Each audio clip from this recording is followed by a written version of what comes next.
welcome to my YouTube channel, The Creative Learning, your go-to spot for learning English with clarity and confidence.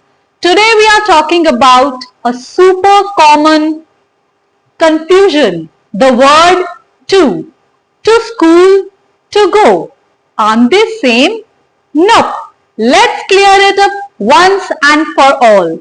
Sometimes it is a preposition and other times it is a part of a verb and we call it the infinitive form. Before starting the video, I want to mention a YouTuber @sun_shine Kaushal, जिनका ये feedback था and I'm creating this video to clear all the confusion. So let's get started. We are talking about first to as a preposition. That means जब हम to को as a preposition use करते हैं तो हमें कैसे पता चलेगा? सबसे इंपॉर्टेंट बात देखिए, हमें पता है कि जो preposition होती है वो हमें एक रिलेशनशिप बताती है between the words like direction, location, time और द रिसीवर ऑफ समथिंग, जो कोई किसी चीज को रिसीव कर रहा है. चलिए इसको एक छोटे से एग्जाम्पल से समझते हैं. अब मेरे हाथ में ये एक रिमोट है, राइट? अगर ये रिमोट मैं किसी को दे रही हूं, that means I gave the remote to my mom. तो अगर इसी तरह से कोई थर्ड पर्सन सिंगुलर सब्जेक्ट है और आपके पास एक सेंटेंस है, she gave the remote to her mom. इसको ध्यान से समझते हैं, बहुत ही ध्यान से इस पूरे सेंटेंस को ब्रेक डाउन करते हैं. देखिए यहां शी क्या है? थर्ड पर्सन सिंगुलर सब्जेक्ट है, राइट? और गेव क्या है? हमारा एक मेन वर्ब है, क्योंकि यहां एक्शन क्या हो रहा है? Giving, right? उसके बाद अब डायरेक्ट ऑब्जेक्ट क्या है? जो ऑब्जेक्ट दिया जा रहा है वो क्या है? रिमोट. और टू हर मॉम, अगर आप टू हर मॉम देखें तो यहां पे हर मॉम क्या है? एक इनडायरेक्ट ऑब्जेक्ट है. तो इस सेंटेंस में दो ऑब्जेक्ट्स हैं, एक डायरेक्ट ऑब्जेक्ट है और एक इनडायरेक्ट ऑब्जेक्ट है. और टू हर मॉम यानी कि जो रिसीव कर रही हैं, तो वो रिसीवर हो गई इसके अंदर.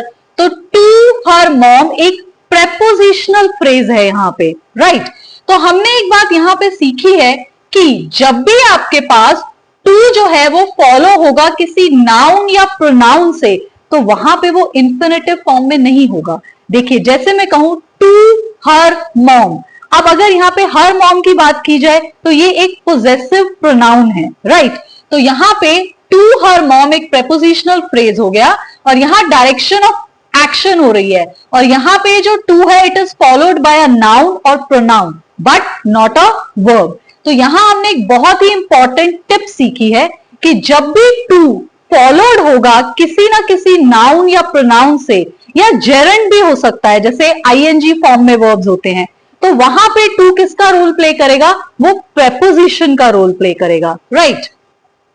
जैसे एक और एग्जांपल समझते हैं कि मेरे पास कोई भी एक बुक है and I gave the book to her. अब अगर यहां पे भी आप ध्यान से देखें, टू हर, टू के बाद हमारे पास प्रोनाउन है, तो यहां पे भी टू किसका रोल प्ले करेगा? प्रेपोजिशन का. चलिए लेट्स प्रोसीड फर्दर और इसको और बेटर समझते हैं बाय फ्रेमिंग सम सेंटेंसेस.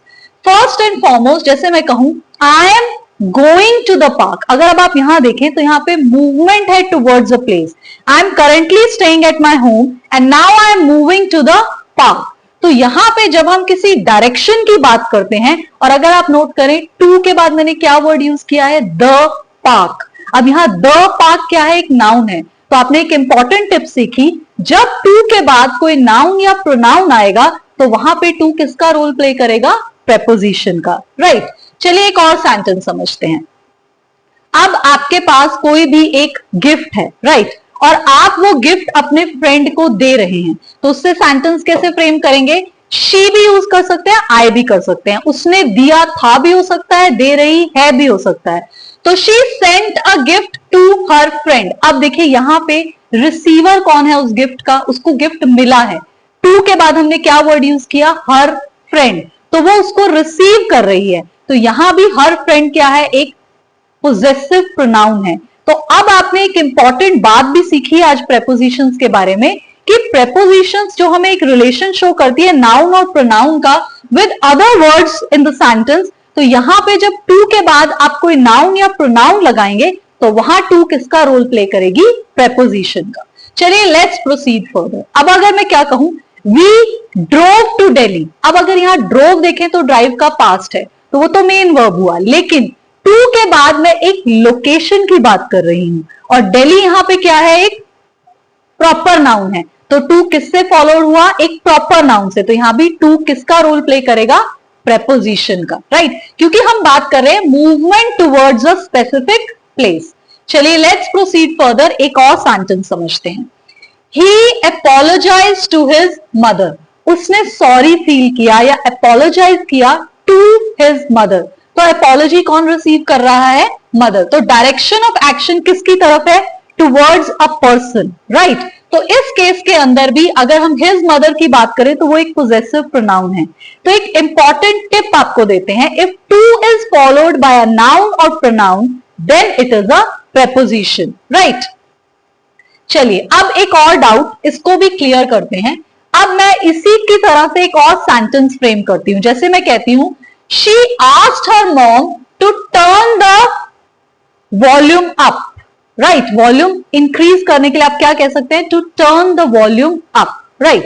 तो अब इस केस में अगर आप देखें तो शी आस्क्ड हर मॉम, ये एक मेन क्लॉज है जब हम बात कर रहे हैं, लेकिन टू टर्न, अब देखिए टू के बाद कौन सा वर्ड है, टर्न। टर्न क्या है, एक बेस फॉर्म ऑफ वर्ब है, इसके बाद नाउन या प्रोनाउन नहीं है। तो इस केस के अंदर ये जो टू टर्न है ये किसका रोल प्ले कर रहा है, इंफिनिटिव का। तो आपने एक इंपॉर्टेंट एग्जांपल से समझा कि to as a part of an infinitive भी हो सकता है। इस केस में होगा क्या कि अगर to always comes before the to go या इंफिनिटिव या base form of a verb, तो वो इंफिनिटिव का रोल प्ले करेगा। दैट मीन्स अगर गो से पहले है, रन से पहले है, टर्न से पहले है, like to go, to turn, to run, तो उस केस में कंफ्यूज मत होइएगा, वो उस केस में प्रेपोजिशन नहीं है, उस केस में वो इंफिनिटिव है। और ये एक बहुत ही इंपॉर्टेंट टॉपिक है and I am thankful and grateful to @sun_shine Kaushal, जिन्होंने मुझे फीडबैक दिया। उन्होंने कहा कि आपने बहुत अच्छी वीडियो क्रिएट की है, बट ये एक कंफ्यूजन रह सकती है, तो डू क्रिएट अ वीडियो ताकि ये कंफ्यूजन भी क्लियर हो जाए। Thank you so much ma'am. चलिए आगे चलते हैं। अब जैसे मैं कहूं कि मेरे पास कोई भी एक बुक है, right, and I say I want to read a book. अब टू के बाद अगर आप ऑब्जर्व करें तो मेरे पास रीड वर्ड है। तो रीड क्या है, एक वर्ब है, बेस फॉर्म ऑफ वर्ब है। तो यहां कंफ्यूज मत होइएगा, यहां पे जो टू है वो प्रेपोजिशन नहीं है। चलिए आगे चलते हैं। अब मेरे हाथ में स्केच पेन है या मार्कर है। I gave the pen to write. ध्यान से समझिएगा, ये सेंटेंस एक कॉमन मिस्टेक है जो हम करते हैं बोलते हुए। जैसे मैंने कहा I gave the pen to write, ये ग्रामेटिकली इनकरेक्ट सेंटेंस है, इसको हम रेक्टिफाई करते हैं, राइट। इसको हम कैसे फ्रेम करेंगे, I gave the pen to him. हमें पता है पेन लिखने के लिए यूज होता है, तो वाई टू से I gave the pen to write, ये ग्रामेटिकली इनकरेक्ट है। तो नेक्स्ट टाइम इसको रेक्टिफाई कीजिए, ठीक से बोलिए I gave the pen to him. अब यहां टू के बाद क्या है, हिम। हिम क्या है, एक प्रोनाउन है, तो यहां पे ये एक इंफिनिटिव नहीं है। मैं आपको इस तरह के एग्जाम्पल से इलस्ट्रेट कर रही हूं ताकि आपके माइंड में कोई भी कंफ्यूजन ना रह जाए। चलिए आगे चलते हैं। अब इसी को इंफिनिटिव में कैसे कन्वर्ट करेंगे। अगर मैं कहती हूं I want to write with the pen, I want to write. अब आपने नोट किया कि टू के बाद मैंने base form of the verb use की, राइट, तो यहां पे ये इंफिनिटिव फॉर्म है। चलिए लेट्स प्रोसीड फर्दर। अब मैं आपको एक स्ट्रक्चर से और बेटर क्लैरिटी देती हूं। अगर आप two plus base form of the verb use कर रहे हैं तो मेक श्योर कि वो प्रेपोजिशन नहीं है, वो क्या होगी, to as a part of an infinitive. चलिए इसको भी इलस्ट्रेट करते हैं with an example, right, to make it crystal clear. अगर मैं कहूं कि मैं इंग्लिश सीखना चाहती हूं, I want to learn English. अब देखिए टू के बाद मैंने base form of the verb की बात की है, लर्न, राइट, और वॉन्ट क्या है, यहां पे मेन वर्ब है। तो इस केस के अंदर मैं अपनी एक इंटेंशन या पर्पस शो कर रही हूं। तो एक और आपको क्विक टिप देते हैं, जब आप इंफिनिटिव यूज करते हैं तो उसके अंदर तीन चीजें हो सकती हैं।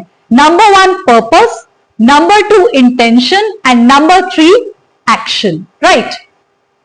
चलिए, अगर मैं कहूं कि शी नीड्स टू स्टडी, अब टू के बाद मैंने base form of the verb study use किया है, और इस केस के अंदर मैं अपनी इंटेंशन, एक्शन या पर्पस में शो कर रही हूं, तो उस केस के अंदर भी to as a part of an infinitive होगा।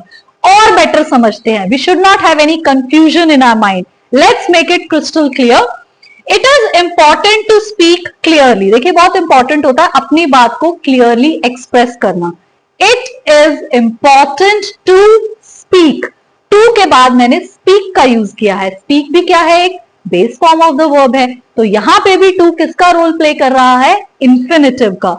क्यों यूज किया है हमने यहां पे, क्योंकि यहां पे भी मैं आपको बताना चाह रही हूं कि क्लियरली बोलना बहुत इंपॉर्टेंट है, राइट। चलिए अब एक और छोटे से सेंटेंस से समझते हैं। अगर मैं कहूं she went to meet her friend, अब ध्यान से समझिएगा इस सेंटेंस को। शी यहां पे हमारा क्या है, सब्जेक्ट है। वेंट क्या है, यहां पे हमारा एक वर्ब है, मेन वर्ब है, मैं गई।